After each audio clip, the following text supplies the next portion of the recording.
Hello everyone, Denise here. Today I'm going to show you how to make the Seashell Cowl. Let's get started. First off, I want to apologize for my voice. I have some sort of like laryngitis. It sounds worse than it is. So it's not that I'm incredibly ill, it's just that I sound awful. So I apologize. This cowl was made using Landscapes Breeze yarn. This yarn is incredibly soft and wonderful. It is available on lionbrand.com.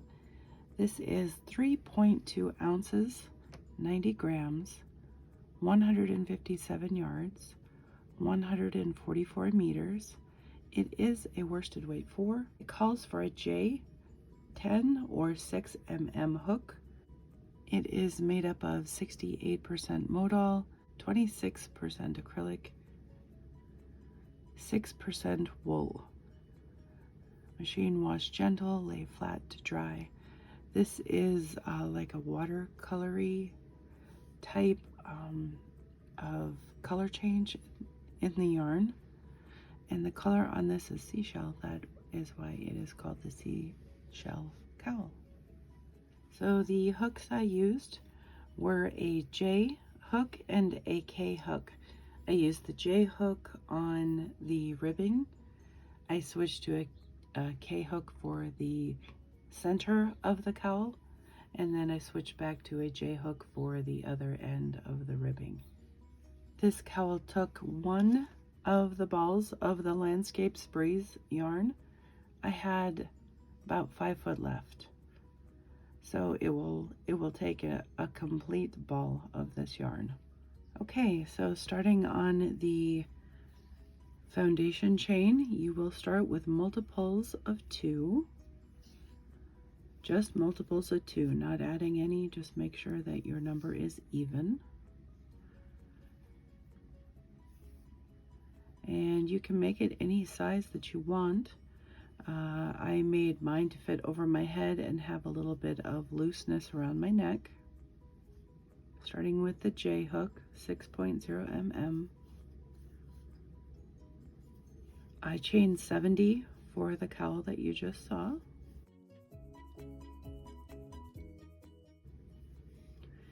So I'm going to go ahead and chain multiples of 2. I'm not making a complete cowl, so I'm making a sample to show you.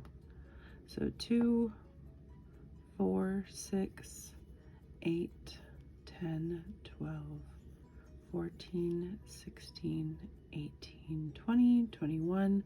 I'll do 22, and then make sure that your chain is not twisted and join in the round. This is the stitch for February 2023 in the round, the linen stitch. Once we get our yarn joined into the round, we are going to chain 2. And then we're going to put a double crochet in that same space or stitch.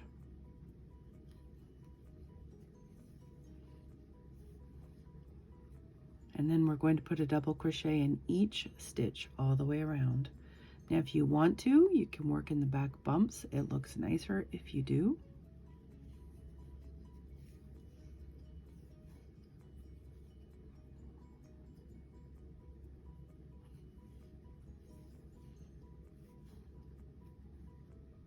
I'll do 3 stitches that way, and then I will do 3 stitches not going in the back bump to show you the difference.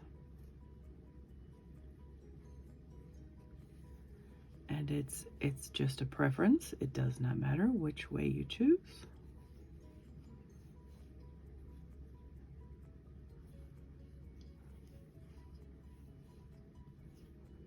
So the difference on that is it's a little cleaner looking when you go into the back bump. These are the back bump, these are not. If you don't care how it looks, do it whatever way you want. I'm gonna go ahead and go in the back bump. I think it looks a little better that way.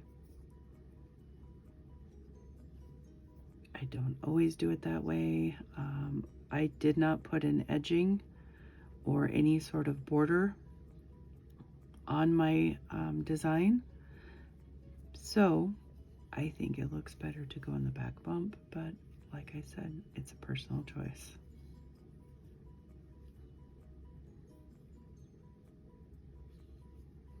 So we're going to do that all the way around, and I'll meet back up with you in just a moment.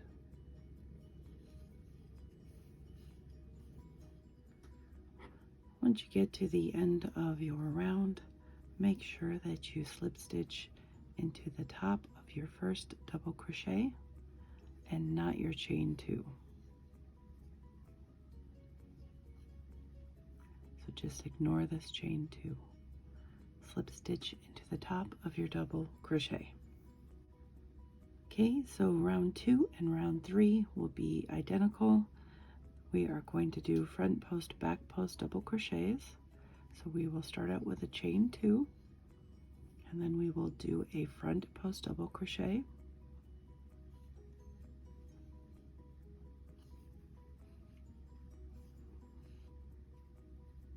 and then a back post double crochet.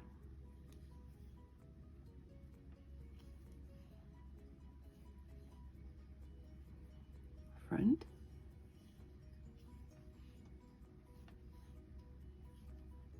back. We're going to do that all the way around.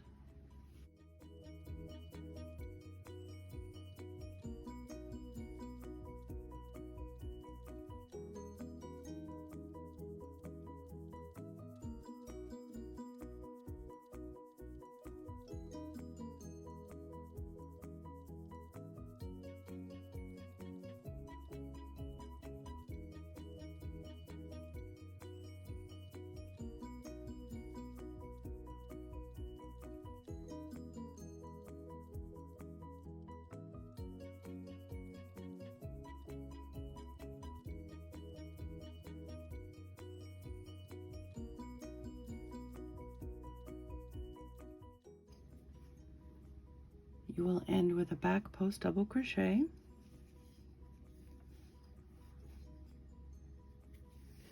then you will want to slip stitch not into the chain 2, but into your first front post double crochet. All right, so the next round will be the same. You will chain 2, put a front post double crochet in your last round's front post double crochet, put a back post double crochet around your last round's back post double crochet. You do that all the way around.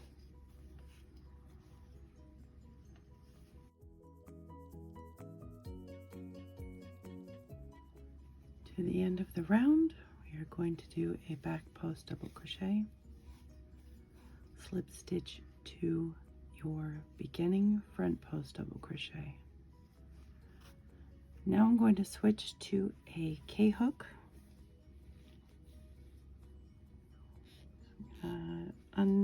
Unlock and twist this and put my K in.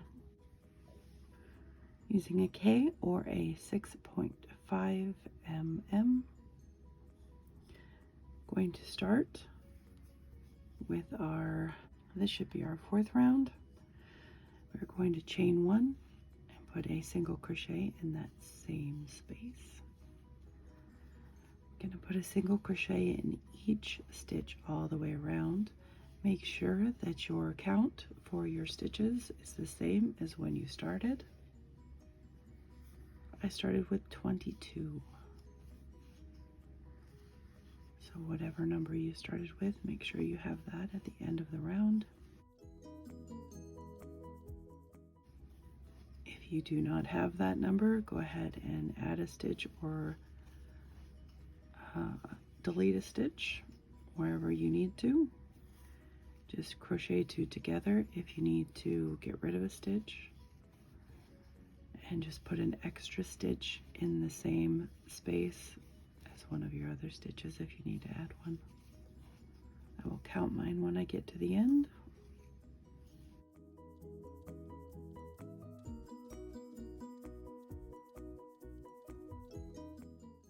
Came to the end of my round, so I'm going to count mine. 2, 4, 6, 8, 10, 12, 14, 16, 18, 22. I have 22. Going to slip stitch to your first single crochet. And every round now will be the same for as long as you want to make your cowl. So starting down here all the way up to your, when you're getting close to doing the edging. Let me count my rounds and I'll tell you how many I did.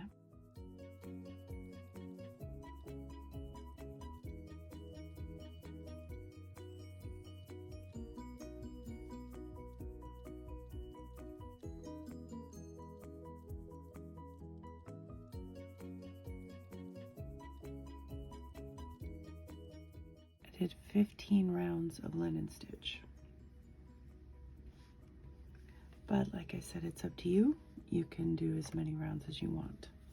But each round will start the same.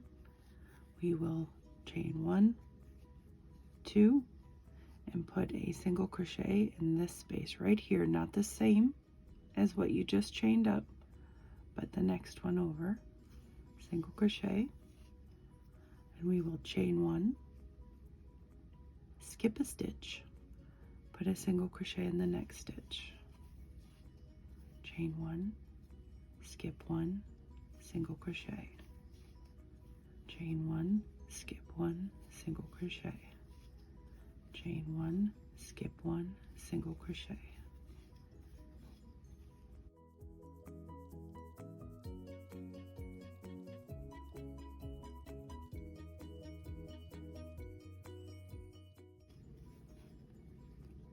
When you get to the end of your round, no matter what you have left, when you get close to the last stitch or the beginning of your round, do not chain 1. Instead, go over to your first chain 2 space and start your next round by doing a single crochet and then chain 1. And then mark that stitch so you know where your beginning of the round is. I'm going to mark that stitch. And then each round will be exactly the same. Once you get to this spot here, we are going to chain 1 more so that we always have a chain 2. We're going to go over to our next chain 1 space and put a single crochet. Chain 1, single crochet in the chain 1 space, chain 1, single crochet in the chain 1 space.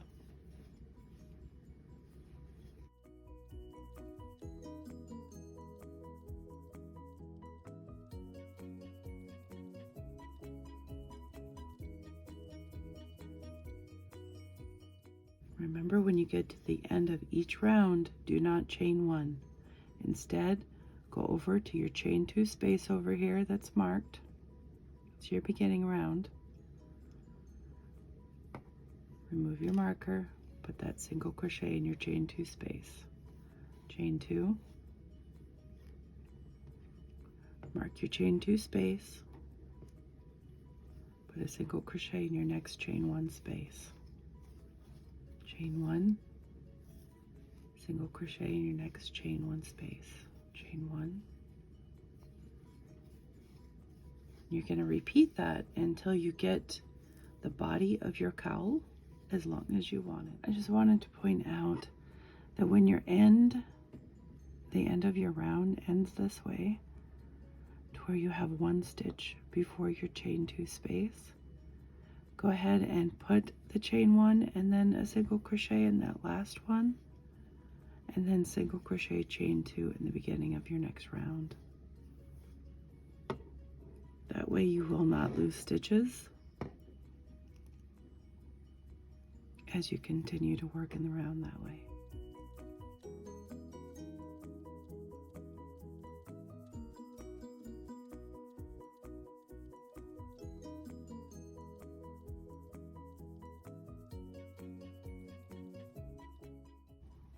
This is the starting of my next round. So I have a single crochet chain 1 in what I'm holding, I'll go over to the next, chain 1 space and do a single crochet. If I chain 1, I can put a single crochet in the stitch before the beginning of the round. Do not chain 1 after that. Then start with the next round. Single crochet, chain 2. I didn't want you to start skipping that last stitch there, but also I didn't want you chaining 1 after that stitch. So I hope that makes sense. If you decide that you're going to make fingerless gloves like I am, for your chain 2 space, instead of chain 2, do a chain 3.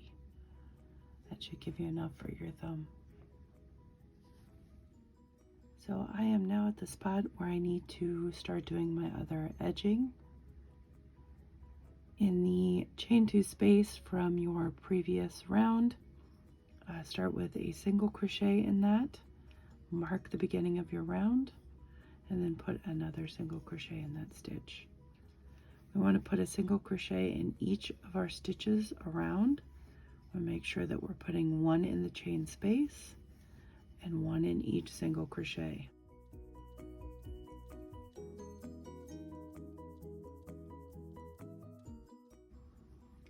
You should have the same stitch count as the beginning of your project.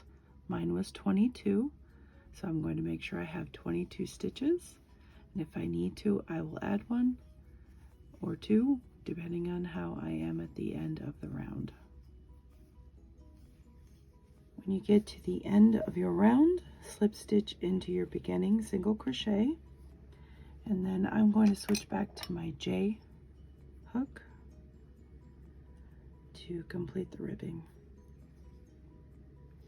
So I have slip stitch into my beginning single crochet, going to chain 2, put a double crochet in that same space or stitch, and then I'm going to put a double crochet in each stitch all the way around. And I will meet back up with you in just a moment when I get this round done. Slip stitch into the beginning of your round to the double crochet, your first double crochet. Then we're going to put a front post double crochet in that first stitch and a back post in the next one. We're going to do that all the way around for 2 rounds. So I'm going to do this round and then 1 more round of the front post, back post double crochets, and then we're done. So I'll meet up with you in just a moment. Make sure that when you get to the end of your round, you slip stitch into your beginning front post double crochet and not the chain 2. And you will end your round on a back post double crochet. So I will see you in just a moment. So that is one of my fingerless gloves. I need to make the other one. And like I said, if you want to do the fingerless gloves, just chain 3 instead of 2 wherever you want to put your thumb hole. And this is the finished cowl. I really love this yarn. I can measure this cowl for you so that you know what size mine is after I made it. It is about 11 inches across. So 22 inches circumference, and then height wise with the ribbing it's 8 inches, but you can make yours any size that you want. I wanted to let you know what tea I have been drinking. I picked it up at Hobby Lobby. This is Enjoy a Cup of Cheer Premium Red Rooibos Tea with vanilla. It's delicious. It is from the Republic of Tea. They have great flavors of tea. You can find them on Amazon. This one is really good for me because it tastes like vanilla, and I love vanilla. They are $13.99 at Hobby Lobby. So check that out if you like rooibos and vanilla. I think it's delicious. It does seem to help, and I have been using honey with it as well. I probably will be having a hat tutorial coming out for the stitch. I'm just not going to record it today. I'm going to go rest my voice for a while. So thank you for watching. I appreciate you. And until next time, guys.